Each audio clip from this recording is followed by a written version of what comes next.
And let's look at some of the examples. This is part5 CPU from IBM, and this is the image for the die. And here we can see different components within the die. And here this is a CPU, and in the processor we have the core, the ALU, or some logic, and then we will have the cache on chip, because cache is on chip. Those SRAMs are on chip. And in this particular case, there are 4 megabyte private level 2 cache each core. And there are 2 cores in this example, so there will be 8 megabytes in total. And in this particular case, the L3 cache is off chip in this IBM's design, but typically L3 cache is on chip as well.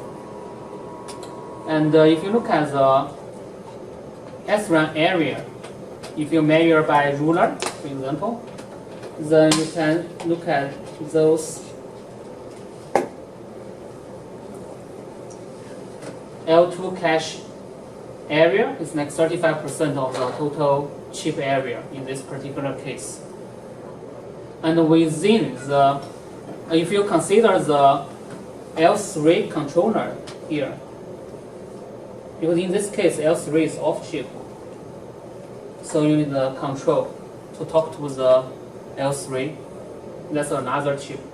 So then if you include that part, then it's about 50% of the areas for this memory and the memory controller.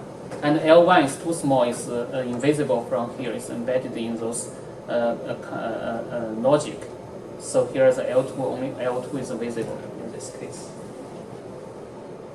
So this is IBM's design part5, it's for high performance gaming kind of applications. So the clock frequency is so high, larger than 5 gigahertz. This is a very high frequency in terms of the clock frequency. This is back at a 65 nanometer SOI technology. And this is another example from AMD. And in this case, we have the typical 3-level cache. And this is also 65 nanometer SOI technology. But in this case, the clock frequency is kind of regular, like 2.8 gigahertz. And L1 cache 64 kilobytes, L2 cache 512 kilobytes, L3 cache 2 megabytes.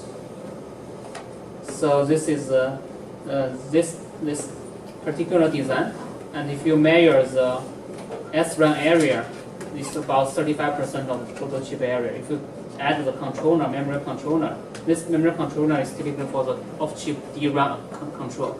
So if you add that, it's again about 50%.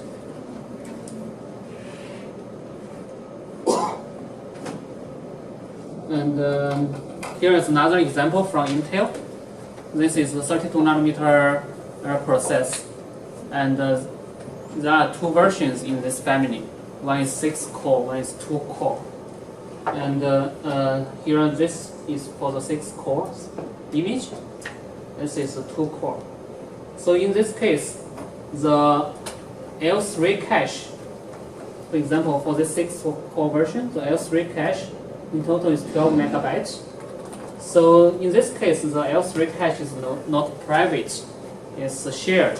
So because 3 cores share one L3 cache. And L2 cache, I think, is private, because L2 cache here is each core will have 256 kilobytes L2 cache. And also here it shows some of the details of the SRAM cell. This is the cell area.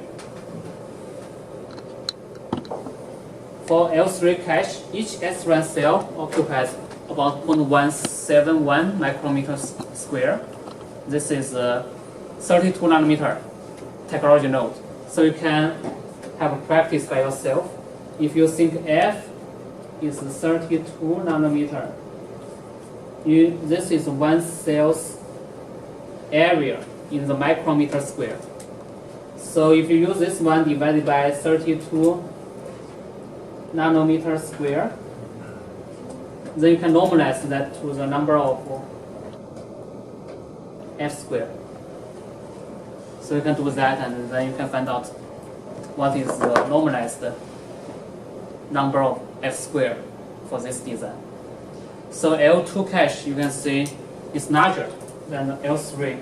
This is as expected because L2 is faster, so you need to size up the transistor. So this number of f squared will be larger. I think you have some homework problem like this. I will post the homework later. Any questions? So then here are some more information about this Intel's processor, and I'll skip the details here. But here you see the transistor count for this 6-core version. It's more than 1 billion transistors. This is typical for today's processor, like 32nm technology node. On the processor chip, you have more than 1 billion transistors. And most of the transistors are SRAM transistors.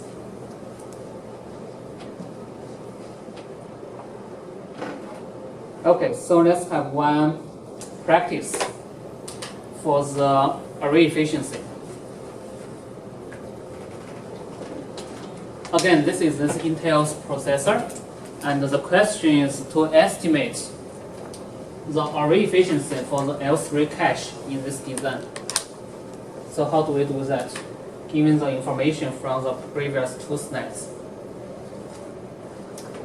So how do we approach this kind of problem?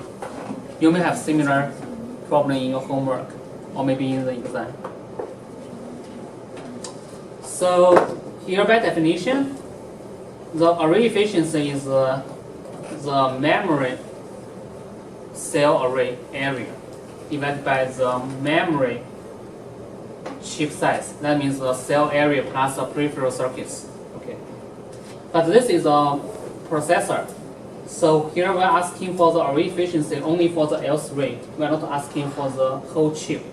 So we're asking within this L3 cache, what is the percentage of the area occupied by the SRAM array within this L3 cache? Okay.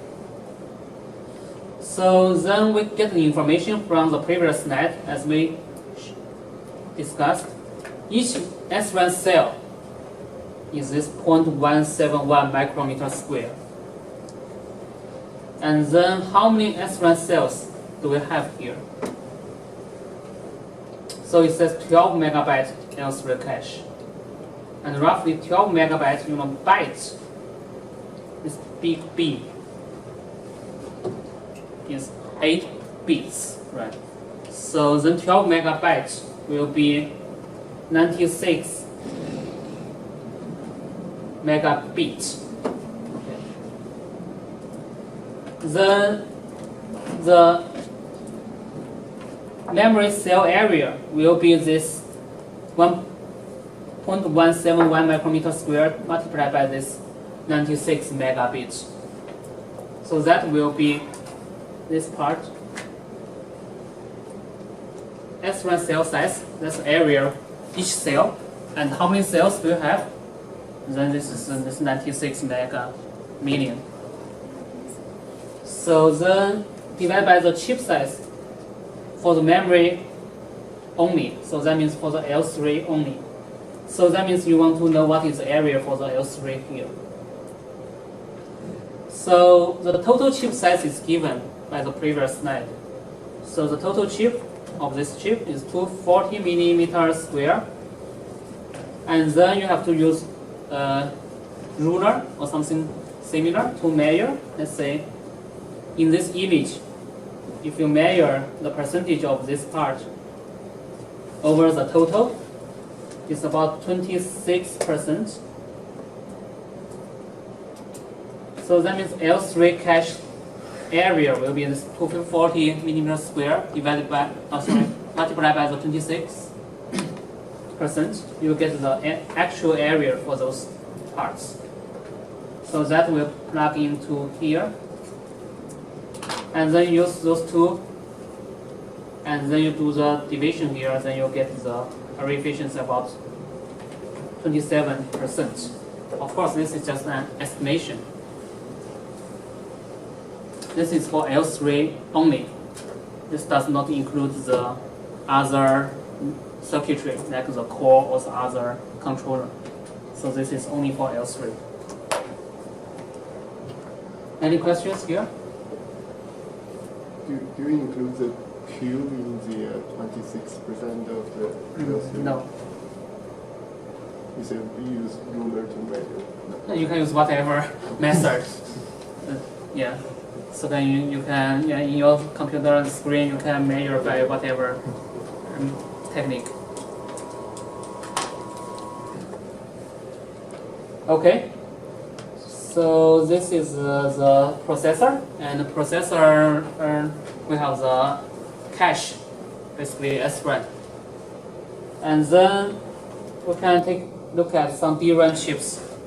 So DRAM chip is much more, let's say, cleaner than the processor, because here you don't have the other logic. You only have the memory, and the memory is peripheral circuits. You don't have those like those ALU or multiplier or whatever. So here you only have this memory cell and these peripheral circuits. So you can see this is much more straightforward. You have the cell array in these 4 banks, and then the rest will be those will be the peripheral circuits. And for this one, you can directly use ruler to get the array efficiency. And here we just want to show the scaling of this one. This is still an old technology, 110 nanometer DDR. It's first generation of DDR. Only the chip's capacity is 512 megabits. And then after the scaling, you go to the 2 gigabits.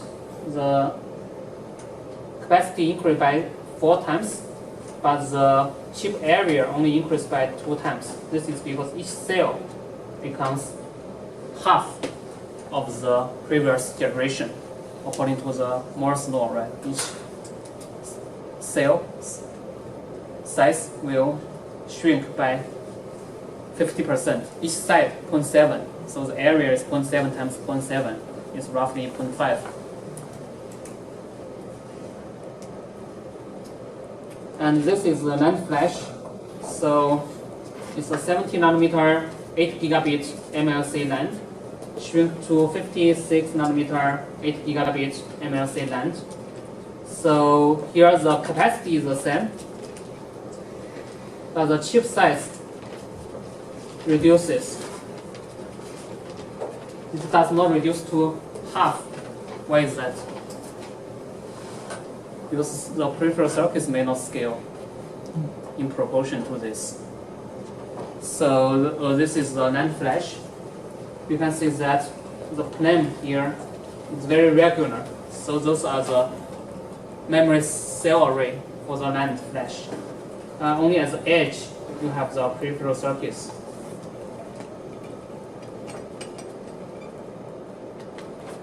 Okay, so to summarize this lecture, so basically memory is everywhere, and the demand for memory is increasing due to the workloads these days, like those machine learning stuff. And the NAND flash inserted into the gap between the DRAM and hard disk drive, maybe from the 15 years ago. But today still there is a gap between the DRAM and NAND flash. So that provides the opportunities for emerging memories, like the 3D exponent. So array efficiency is a key metric to evaluate the chip design, because that is a cost, and the memory industry is really cost-driven. So it's very competitive. If you can sell that cheaper, then you will gain the market. So cost is number one criterion in the memory industry. Okay, so this is the first lecture about the overview.